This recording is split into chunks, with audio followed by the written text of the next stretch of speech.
Hey, good day everyone. Meron lang akong 30 minutes para gawin to. Quick ride in the morning. Sisimplehan lang natin ang vlog for today. Kapag tayo ay lumiliko, huwag daw gamitin ang preno.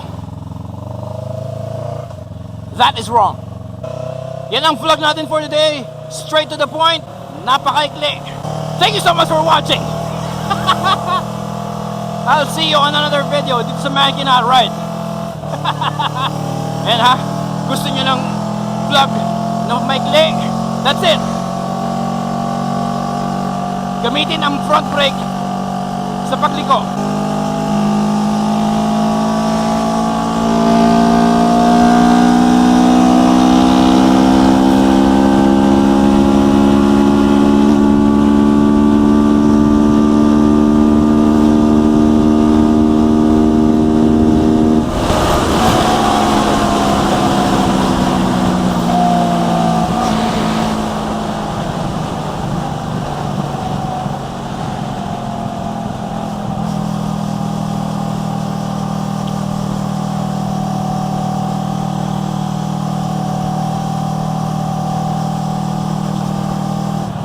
Joke lang, joke. Okay. Very common to. Madalas ko tong natatanggap tong feedback na to, na mahaba daw akong mag-vlog or mahaba daw akong gumawa ng videos. Meron din naman akong mga natanggap na feedback, marami din, na kulang daw. So kanina yung sinabi ko, dapat gamitin ang front brakes while cornering. Diba, kung ganun lang yung vlog ko, ganun lang siya kaikli, diba, ibinigay ko agad yung detalye. Magtatanong ka, bakit? Bakit gagamitin ang front brake sa cornering? Eh, ang sabi ni Magellan, wag daw. So, ang gagawin ko, ipapaliwanag ko kung ano yung basehan. Okay, so let's try it. Kanina nasabi ko na, diba, napakasimple. You have to use the front brakes while cornering. Ganun lang siya kasimple, di ba? Ngayon, kung ikaw yung tipong naiintindihan mo na kung bakit ko sinabi yon, then para sa'yo, sapat na yung video kanina. Pero paano kung hindi mo pa masyadong naiintindihan kung bakit? So, okay, lagyan natin ng detalye.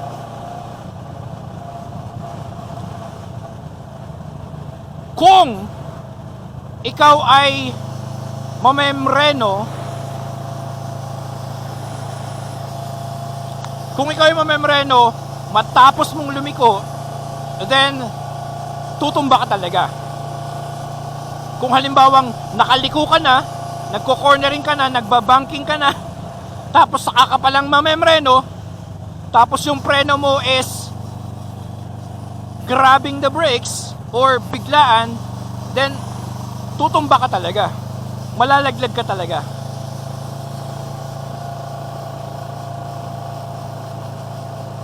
So yung sinasabi nila na huwag gamitin ang preno kapag nagko-cornering o kapag lumiliko, tama yon kung hindi mo alam yung proper braking skills.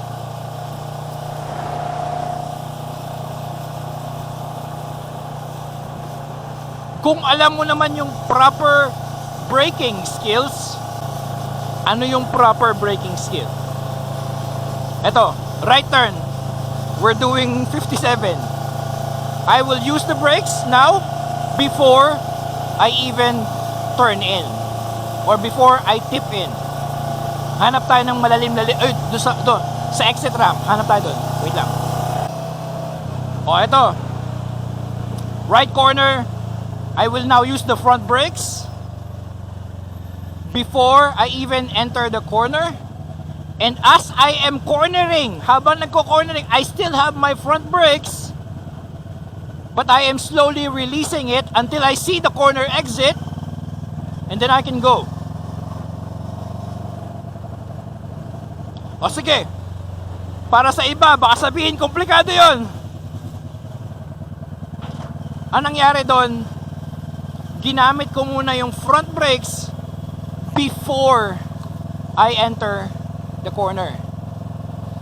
And habang nasa corner ako, I kept on using, patuloy kong ginamit yung front brakes. If I use the front brakes before the corner, magko-compress yung front end. Magko-compress yung forks, magbabago yung kanyang rake and trail, at siya ay magiging mas agile into the corner. So, subukan nating himayin. Before I enter the corner, kapag nirelease ko yung throttle, ang tawag doon engine braking. Magkakaroon ng bahagyang pag-compress yung unahan. Pag nag-compress yung unahan, yung kanyang rake and trail ay liliit. Kapag mas maliit yung rake and trail, mas agile sa corner yung unahan, yung motor. Okay? At ang isa pa, pag nag-compress yung front end, yung weight bias pupunta sa unahan. Pag napunta sa unahan ng weight bias, magkakaroon din ng increase ng grip ang front tire. Yun yung mga kinakailangan natin para makapag-corner ng suabe. And actually, para makapag-corner faster. Okay? Faster cornering. Kailangan nating maging agile yung motor. Kailangan natin ng grip sa front tire. And we can do that just by simply slowing down. And yung first phase ng slowing down is to use engine braking. Pagkatapos nating i-engage yung engine brake, we use the front brakes.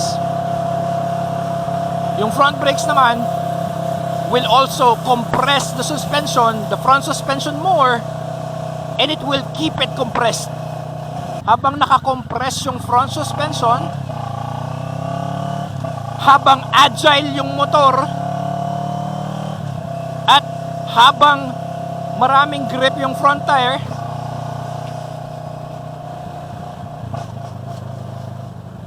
now we can enter the corner better, safer, and actually faster. Kaya dapat you keep using the front brakes as you turn in, as you enter the corner, all the way hanggang mid-corner, at kung kinakailangan pa, all the way until makita mo at maituro mo yung motor to the corner exit. Okay, ang dami kong dinagdag na details. Ano yung mid-corner? Ano yung corner exit?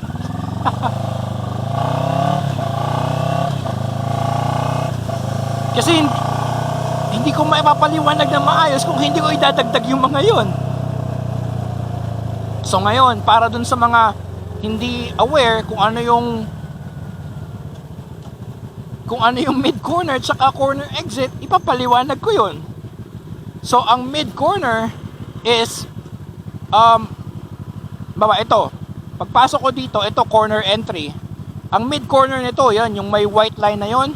Yan na yung mid-corner niya. Ang corner exit niya, yun, pagkatapos ng white line, yun yung parts of the corner. At marami na akong videos na ginawa tungkol dyan. Gagamitin ko yung front brakes hanggang sa maituro ko yung motor, maipoint ko yung motor to the corner exit. Ang tawag dyan is using the front brakes until I am happy with my speed and direction. At yan ay itinuturo sa Champion ni Nick Einach ng Yamaha Champions Riding School, Ride Like a Champion, na mga motorcycle instructors and riders, experts, champions, racers. So, yan, idinagdag ko yan para merong reference. Pero again, merong magsasabi na ang dami mong sinasabi kung ano-anong hindi naman importante. Pero hindi natin naintindihan. Kailangan ko magbigay ng mga detalye. Kasi paano kayo maniniwala sa sinasabi ko kung ang nasa isip nyo is baka naman gawa-gawa lang niya yan. Baka naman Baka naman inimbento lang niya yan para lang may magawang video. Yan yung mga natutunan ko at mga nagagamit ko sa actual ride ko na napatunayan ko na gumagana. At napatunayan kong safer, better, faster. Kapag naituro ko na yung motor, as I point my bike to the corner exit, dun ko palang pwedeng i-release yung preno and accelerate going to the next corner. Yun nga lang, hindi rin naman maganda na let's say bago ako pumasok ng corner, naglagay ako ng let's say 20% brakes. Habang nasa tip-in ako ng corner, naka 20% brakes pa rin. Habang nasa mid-corner ako, naka 20% brakes pa rin. Tapos nung nakita ko na yung corner exit at itinuro ko na sa corner exit, naka 20% pa rin yung brakes, tapos bigla akong i-release. Hindi rin naman maganda yon. Kasi by that time, sobrang bagal na ng motor at yung rebound ng motor, ano na yun, pipitik yun pataas. Pag pumitik yung rebound ng motor pataas, maa-upset yung suspension, mawawala ng grip. Delikado yun. So dapat yung pagre-release ng preno while cornering should be dahan-dahan, smooth,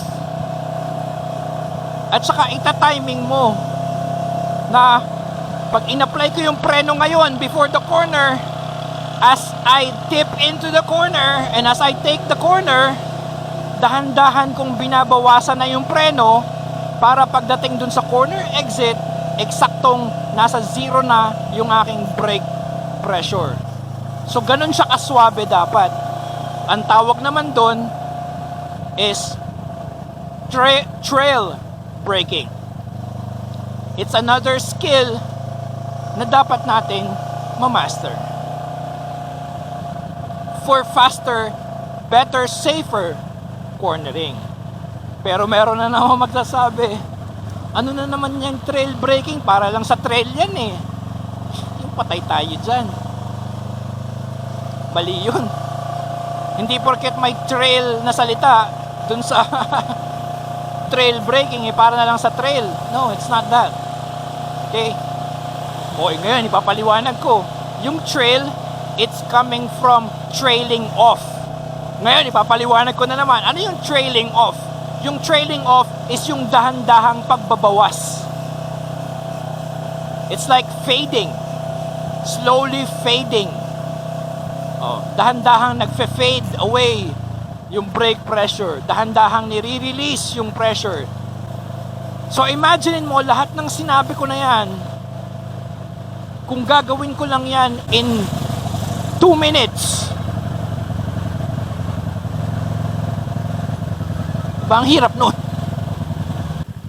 Ang naisip ko, pag gagawa ko ng video, sa first part ng video, sabihin ko na agad yung gusto kong sabihin at bahala na kayo kung maiintindihan nyo o hindi. Ngayon, kung hindi nyo naiintindihan, then panoorin nyo pa yung the rest of the video. Kasi doon ko naman ipapaliwanag kung bakit ko nasabi yung nasabi ko. So again, thank you so much, and please, kung meron kayong feedback, kung meron kayong suggestion, comments, bring it on. Sobrang na-appreciate ko yan. Napakalaking tulong yan sa akin. Diyan na muna kayo. Ride safely, stay healthy, and I will see you on the next video. This is a Man Cannot Ride.